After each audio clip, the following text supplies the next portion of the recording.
Assalamualaikum warahmatullahi wabarakatuh. Yang terhormat para asatid, para ikhwanillah yang hadir, para pembina dan para ketua DPC, DPD yang hadir.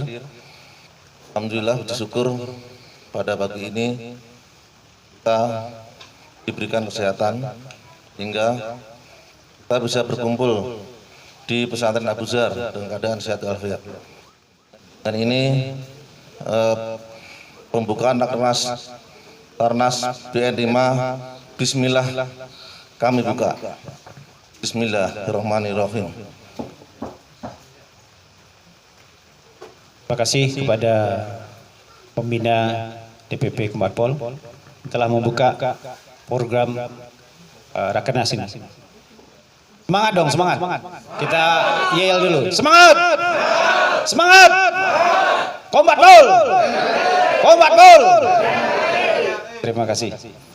Acara selanjutnya mungkin kata sambutan dari ketua pelaksana kita kepada Ustadz Firis, kami persilakan. Assalamualaikum warahmatullahi wabarakatuh. Mana semangatmu? Jawabannya ini semangatku, gitu ya. Kita coba ya. Mana semangatmu? Ini semangatku. Mana semangatmu? Ini semangatku. Nah, gitu. Biarpun saya agak pincang-pincang kena asap urat, tetap semangat ya. Alhamdulillah, segala puji bagi Allah Subhanahu wa taala yang telah memberikan karunia taufik kekuatan bagi kita, karena di masa yang subhanallah gonjang ganjing ya, kemarin juga Anda waktu ngajukan izin tuh bisa nggak ya, karena ada rencana PPKM ketiga gitu ya, kita diberikan kekuatan oleh Allah Subhanahu wa taala bisa melangkah, bisa hadir ya, bisa berkumpul. Anda juga agak merinding nih kan, tadi malam ternyata sahabat Anda Ustaz Cecep Abu Ja'far datang di sini gitu. Anda merindukan antum Ustaz. Anda beliau ini banyak bantu Anda juga di kajian-kajian di Al-Wafa dulu gitu ya Ustaz ya. Ini semua bukan karena kekuatan kita. Bukan karena kita sehat. Bukan karena dengkul kita kuat, karena istri kita cuma satu. Ustaz Cecep, Masya Allah nih, yang bisa satu masih kuat nih gitu ya. Tapi karena Allah yang gerakan, Allah yang memberikan kekuatan. Dan ini patut kita syukuri, Masya Allah. Semua ini juga berkat perjuangan Rasulullah SAW, sahabat, pengikutnya tabiin dan para tabiin, sehingga kita bisa mengenal Islam di Indonesia ini. Dan ini merupakan nikmat Bapak sekalian. Kalau boleh Anda cerita, Anda mondok di Daun Najat 6 tahun, kemudian kuliah, aktif di kajian-kajian, baru Anda merasa hidayah Islam itu sangat amat terasa itu ketika Anda 9 tahun bertugas di Bali, di Denpasar. Justru ketika Anda hidup di tempat yang minoritas. Pernah satu ketika, Afan Anda gak cerita panjang ya, sambil dalam perjalanan bersama sahabat saya, ada 2 orang sahabat saya dari Prancis, namanya Charles Pelletier dengan Sebastian Aufan. Ya, 2 orang ini warga negara Prancis. Kami ada janji di daerah Uluwatu jam 1 siang. Jam 12 kurang 5 kami terhadang sama rombongan ngaben. Jadi kalau orang Bali meninggal gitu, itu mau diaben, dikremasi ya. Ketika dibawa ke tempat pengabenan itu, panjang barisan rombongan orang yang mengantar itu bisa hampir 500 meter, setengah kilo. Depan ada gonggong, musik-musik, kemudian pendeta-pendeta ustadz mereka yang disebut pemangku, pedande, warga Banjar, warga dusun mereka gitu ya. Anak ngeluh waktu anak bawa mobil di samping teman yang 2 orang ini. Aduh, kita marah nih 2 teman awam kaji ini. hati-hati, gak boleh begitu. Kita sebagian orang meninggal, kata dua teman awam Prancis ini. Yang menarik, dua orang ini ternyata ateis. Mereka tanya, memang kamu kalau meninggal nggak digituin first? Enggak. Kita dikuburkan, dimakamkan, hakaza, begini. Tanya balik, kamu gimana cara meninggal? Nah, ini mumpung kamu tanya, nanti suatu waktu saya mati, saya nggak tahu di mana. Kata teman saya Percagas ini, tolong jaga pesan saya, kata dia. Kalau saya meninggal atau mati, ada kamu, bawa badan saya, body saya ke rumah sakit terdekat, sumbangkan badan saya untuk dijadikan bahan praktikum dokter-dokter muda. Ateis loh. Dia meninggal, dia berpikir badannya masih dia mau pakai buat kebaikan, gitu kan?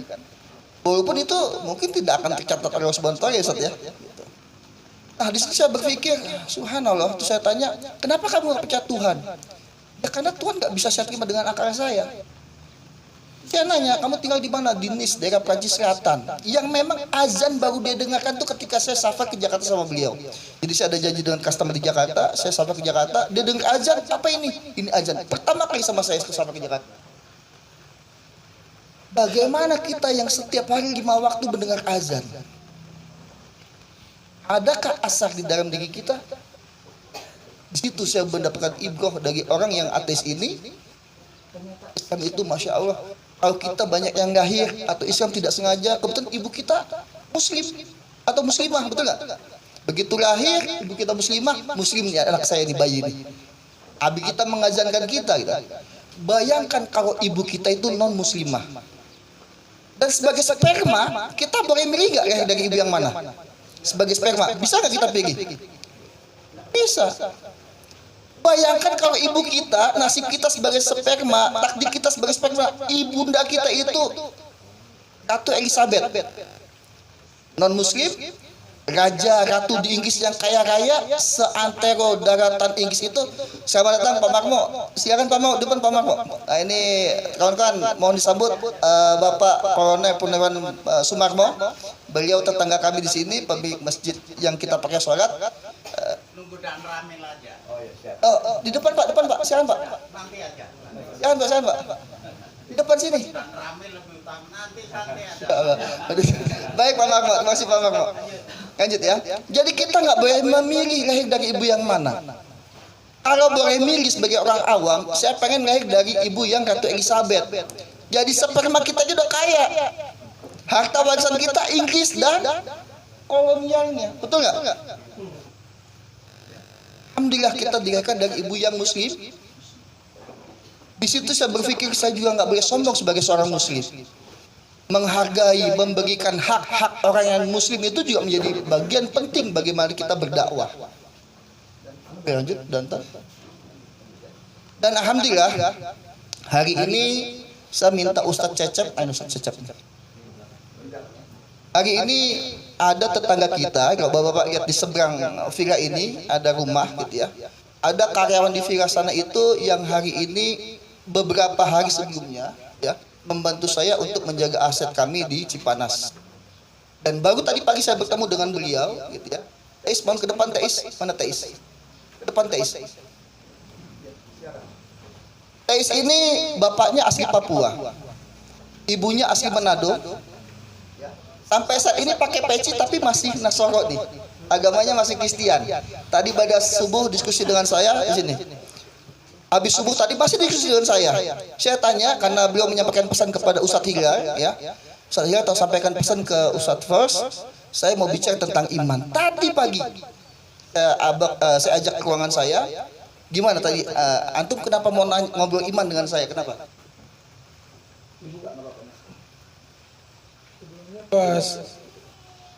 Sebelumnya pas ke sana kan saya banyak berdoa. Terus pas di situ saya kayak ada apa ya di dalam itu kayak mau baca Al-Quran itu. Di sana jadi beliau tinggal di Cipanas Pak. Kita ada base camp saung di lahan kita wakaf. Nah beliau tinggal di sana jaga lahan. Kayak tergerak hati buat baca Al-Quran. Pas buka Al-Quran, baca semuanya banyak yang saya dapat yang emang Saya rasa itu emang panggilan dari yang Jadi yang teis baca terjemahnya ya, bukan ya, Al-Qur'annya ya. terjemahnya. Ya bukan tulisan Arab ya, terjemahnya ya. Karena ada di situ Al-Quran yang memang ada terjemahan. Apa yang akan membuat teis bergerak ingin diguguskan imannya? Banyak sih Ustaz. Nah, intinya gini Ustaz Cecep. Nah, ini Ustaz Cecep, ana minta tolong Ustaz Cecep untuk membimbing teis disyahadatkan ya. Apa doa Ustaz? Allahu Akbar. Ya Allah, kita berharap kebaikan atas ini semua dan nggak ada paksaan ya. Ana nggak maksa sama sekali ya. Nggak ada paksaan. Ana nggak pernah mengajak beliau untuk masuk Islam. Ya, Ana cuma ingin membantu beliau untuk mendapatkan pekerjaan awalnya ya. Ibu di Marotai sekarang ya, di Maluku ya. Di Luku Morotai. Bapak di Papua ya.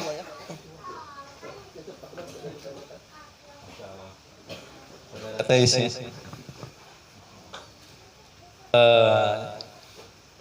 Untuk memilih Islam itu apa namanya perlu didasari dengan ilmu ya, karena dalam Islam disebutkan dalam Al-Quran itu la ikraha fiddin, tidak ada paksaan dalam agama.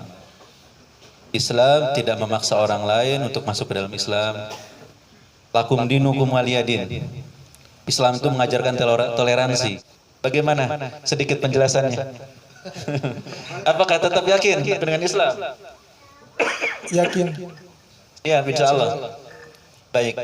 Kalau begitu, sudah hafal 2 kalimat syahadat? Ya, silahkan dibacakan dan terjemahannya ya. Karena sudah hafal tidak perlu dituntun. Ya.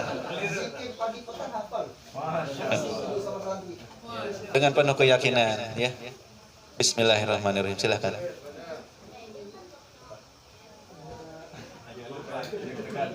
Ya, dituntun kalau gitu ya. Baik. Asyhadu Ashadu alla ilaha illallah wa asyhadu wa ashadu anna Muhammadar Rasulullah. anna Muhammadur Rasulullah.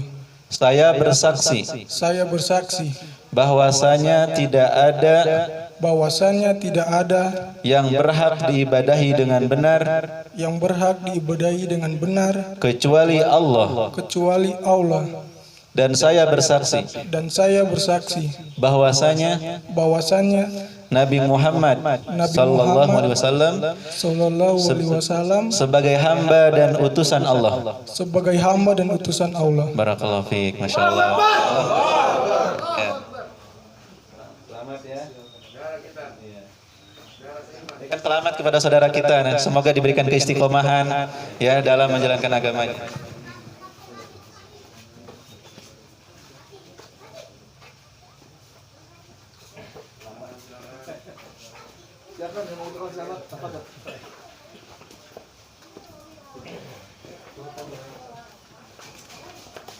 Pak Mamo, ada pesan buat teis.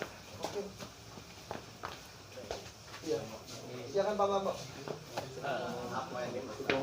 Ya, mungkin jangan lebih sepuh banyak yang baru masuk Ustaz. Silakan Pak Mamo. Ada pesan di Pak Mamo untuk teis. Ya, memang nggak kita paksa nih Pak Mamo. Bisa ketemu dia. Oh. Ya.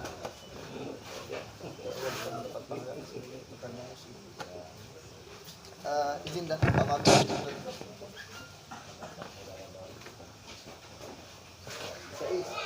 Ini namanya Pak Mamo. Pak Mamo ini aku yang mesti kelihatan.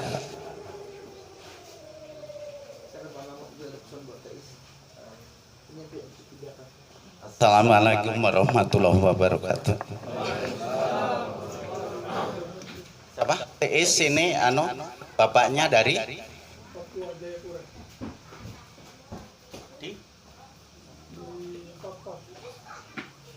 Wafat banyak orang Islam. Mayoritas Islam di Papua itu wafat.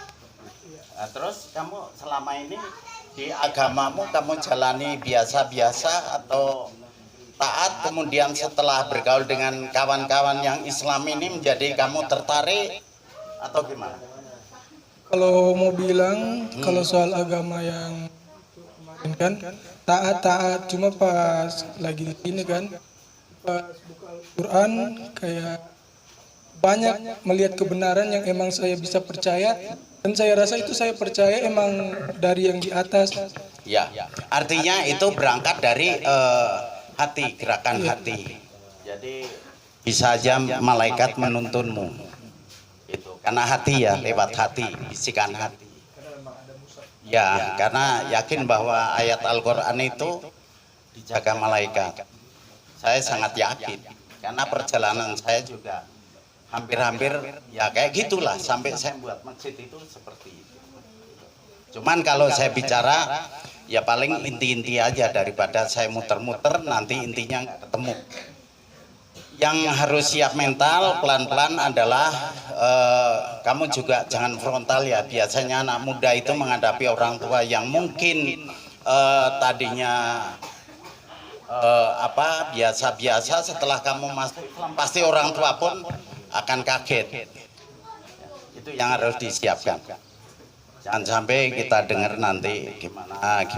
Itu aja yang saya sampaikan mungkin ya inti aja. Artinya satu tentang tantangan lingkungan, tantangan orang tua. Jadi nanti bisa memberikan alasan ke orang tua bahwa saya begini-begini, bahwa taat orang tua adalah saya akan mengambil apa yang baik pada agama Bapak, tapi saya juga tidak merendahkan seperti itu. Itu saja mungkin cukup.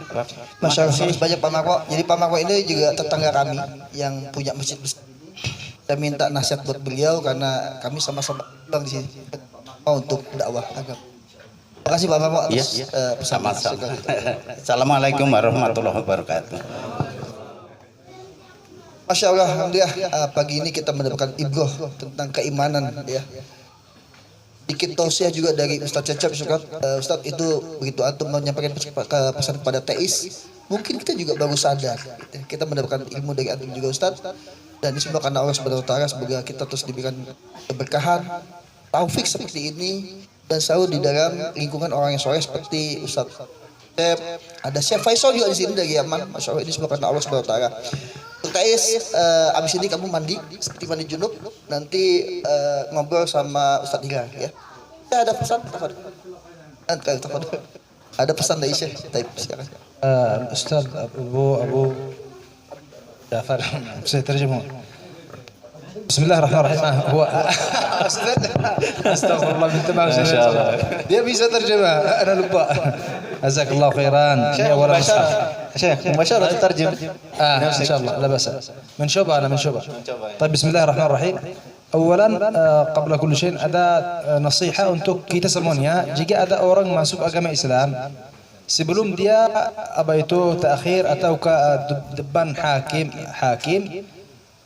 jika ada orang sama kita, nahnu amiyah semuanya, misal ada orang dia bilang ana mau masuk agama Islam, kita menjawab oke, bilang la ilaha illallah Muhammad Rasulullah. Kenapa? Ada orang yang alim mereka bilang jika kita ta'khir, kami menjawab khalas harus nahnu mencari satu syahid atau dua orang atau ke hakim atau dia meninggal, nahnu nahmilu ithmahu. Jadi nggak usah nunggu lama-lama, nggak usah harus banyak orang yang ngelihat. Jika memang ada yang berniat untuk masuk Islam, bisa langsung diucapkan walaupun ya nggak banyak orang yang lihatnya gitu. Nah, ini yubadir yusri' fil khairi. Ya. Takutnya keburu meninggal gitu. Nunggu momen tertentu, nunggu banyak orang, keburu meninggal gitu ya. Itu satu semua. Kemudian dua, harus kami nu'ti isim baru. Ana uridu ism ada Zaidun thabitun fid din. Thabitun fid din. Di Indonesia masyaallah kata-kata empat dababa. Zaidun thabitun fid din. Hada ana aqtarihu. Nah, beliau mengusulkan nama baru untuk saudara Tais ini, Zaid Thabitun fid din. Terjemah bagaimana? Zaid yang teguh dengan agamanya. Thabit fid din. Istiqamah. Istiqamah insyaallah. Ma ra'yukum Bagaimana? Bagus nggak? Bagaimana pendapatnya gitu? Bagus. Dan nama dia apa? Zaid. Zaidun. Wah, ini mushaf. Waalaikumsalam kata. Ini mushaf hadiah untuk Zaidun. Dan juga ada terjemah untuk dia. Tafadhal. Hadiah untuk Zaid. Iya.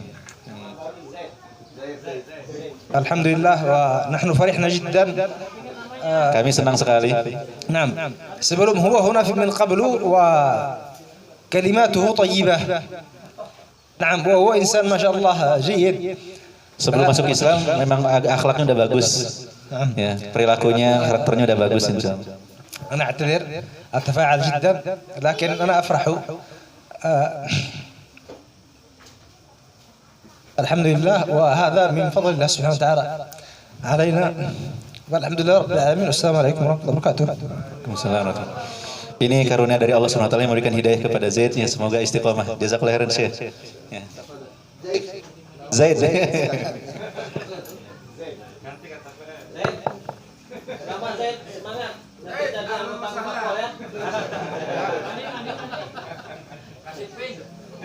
Alhamdulillah, terima kasih rekan-rekan kompator sekalian. Sambutan yang berikut dari saya adalah kami atas nama tuan rumah, atas nama pribadi dan lembaga Abu Zar, mohon maaf apabila ada banyak kekurangan di sana sini dalam kegiatan acara ini, ya, kepada kompator. Semua karena keterbatasan kami. Semoga silaturahmi ini jauh lebih bisa menutupi kekurangan-kekurangan yang ada di Abu Zar ini. Assalamualaikum warahmatullahi wabarakatuh. Terima kasih kepada Ketua Pelaksana sekaligus sebagai tuan rumah pelaksanaan Rakernas kita ini. Kemudian selanjutnya sambutan dari Ketua Umum Komatpol kepada Bapak Anton Pratama, kami persilakan. Ya, Assalamualaikum warahmatullahi wabarakatuh. Masih semangat? Komatpol. Nah, gitu dong. Udah ngopi belum?